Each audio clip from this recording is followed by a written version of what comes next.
దీర్ఘాయువు చేత అతనిని తృప్తిపరిచెదను. నా రక్షణ అతనికి చూపించెదను. దేవుని స్తోత్రం. హల్లెలూయా. దేవుడి మధ్యకాల సమయంలో నీతో నాతో మాట్లాడుతున్న మాట ఏంటంటే, అతను నన్ను ఎరిగిన వాడు.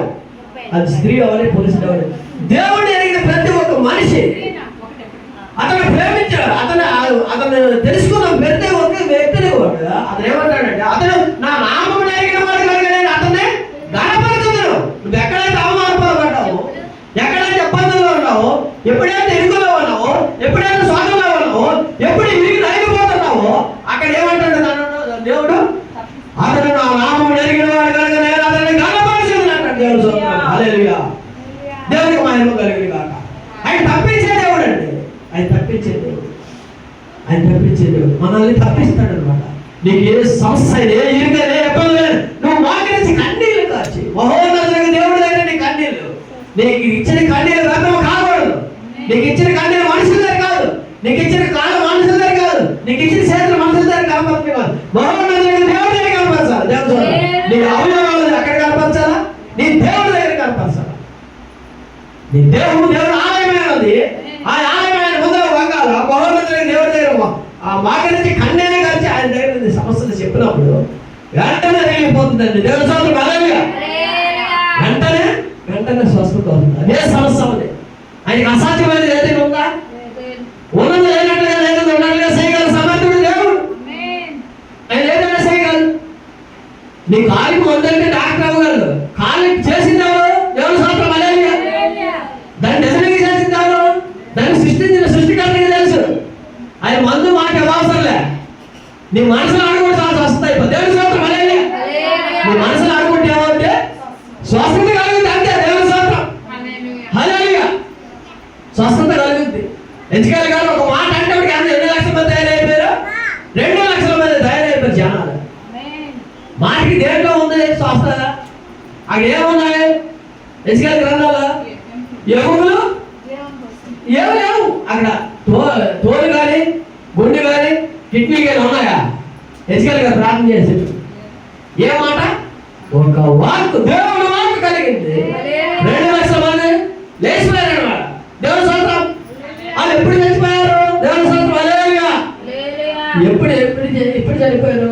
ఐగుప్తు నుంచి కానాను దేశంకి వెళ్తున్నప్పుడు వాళ్ళు సడుగుళ్ళు కొన్నారు.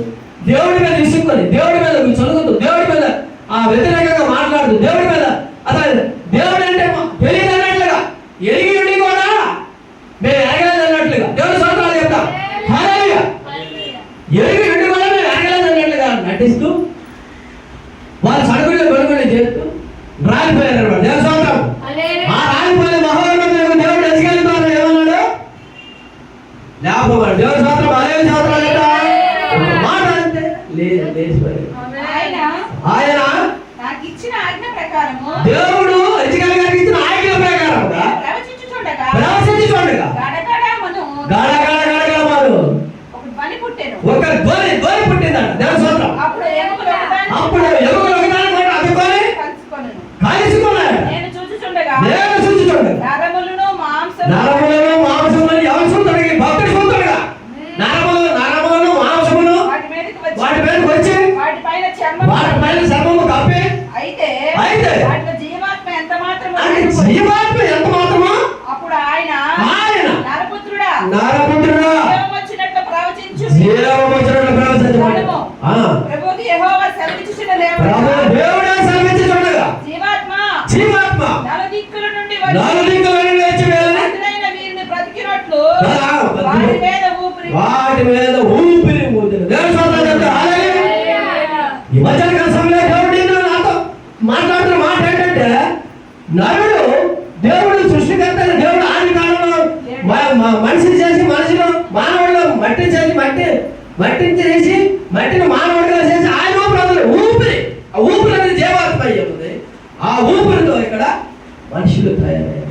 జీవాత్మ, ఆ జీవాత్మ ప్రతి మనిషిలో ఉన్నది. అది మహోన్నతులకు దేవుడు ఊపిరి అయి ఉన్నది. మహోన్నతులకు దేవుడు ఉన్నాడు. అది ఊరితేరక మానవుడు సతమతం అయిపోతే తిరగని చోట్ల తిరుగుతాడు. దేవుడు సోదరాలు చెప్తారు. మనిషికి దేవుడు, మహోన్నతులకు దేవుడు ఇచ్చిన వరం ఏంటంటే జీవాత్మ, ఆయన ఆత్మ మానవులో ఉన్నది.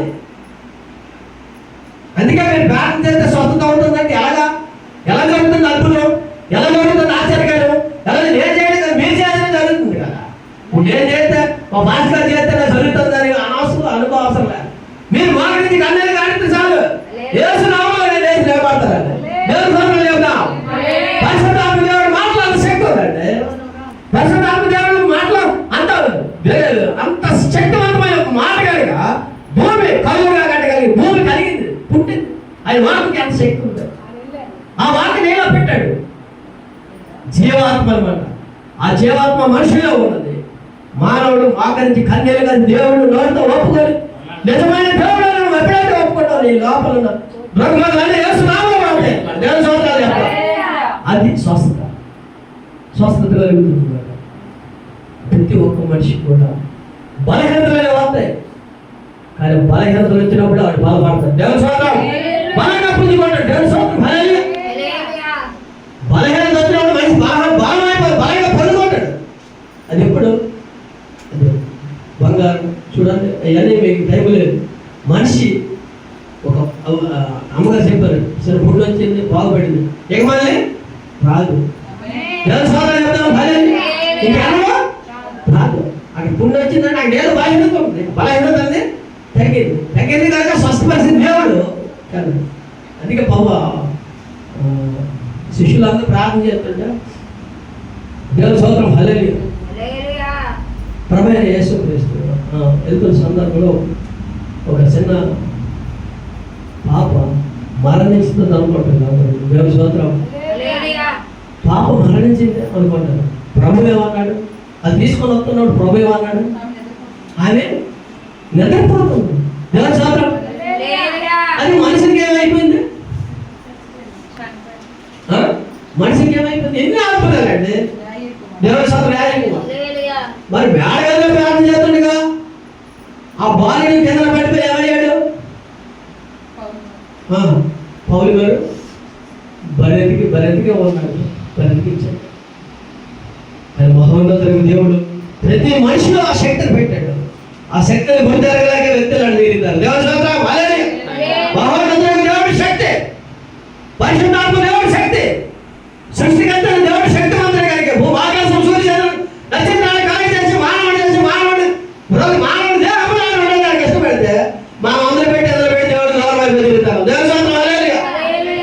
మనం ఎలా తిరుగుతామో చూడాలి. మన వ్యక్తి దేవునికి మహిమ కలుగుతుంది. ఇక్కడ అదే అంటాడు, అతడు నా నామమును ఎరిగిన వాడు కనుక నేను అతను గొప్ప శాస్త్రం. ఆయన నామమును తెలుసుకున్న ప్రతి ఒక్కరు గొప్పవాళ్ళండి. ఆయన నామమును ఎరిగిన ప్రతి ఒక్కరు గొప్ప ఘనతలు వెళ్తారంటే అక్కడ ఎక్కడ నువ్వు అవమానాలన్నీ పక్క పడేసి నీ వెనక జరుగుతుందా విడిచిపెట్టేసే దాన్నే కదా, విడిచిపెట్టేసే కదా నూతనంగా రూపాంతరం చేస్తే మానవుని పొంది మళ్ళీ వెనక ఆలోచిస్తారంటే దేవుని స్తోత్రం. వెనక మరి ఆలోచించకూడదు. ఇప్పుడు ముందు ఏమన్నాయి? విజయం. ముందున్న విజయాల వైపు నువ్వు ఎదురు. దేవుని స్తోత్రం. అతడు నా నామమును ఎరిగిన వాడు కనుక నేను అతన్ని కనపరిచిందను. అతను నన్ను ప్రేమించుతున్నాడు కనుక నేను అతన్ని తప్పిస్తాను. దేవుని స్తోత్రం. అది మేము చాలా అనుభవించాం. ఎన్నోసార్లు నన్ను తప్పించింది దేవుడు. దేవుని స్తోత్రం. చెప్పడానికి టైం లేదు. చాలా సాక్ష్యమే చెప్పలేదు. చాలా ఎంతవరకు 3 సంవత్సరాలు అయింది సంఘం పెట్టి సాక్ష్యం కూడా నేను చెప్పలేదు. అటువంటి అద్భుతమైన దేవుడు అండి. మా పట్ల, మీ పట్ల, అందరి పట్ల చేసిన దేవుడే. వాళ్ళ పట్ల చేయలేదు, నమ్మలేదని వాళ్ళ పట్ల చేయలేదు అనుకోకండి. వాళ్ళకు కూడా చేసిన దేవుడే. సృష్టికర్త అయిన దేవుడు ఒక్కడే కదా, తండ్రి ఒక్కడేనా కాదా? దేవుడు సోదరులు చెప్పండి.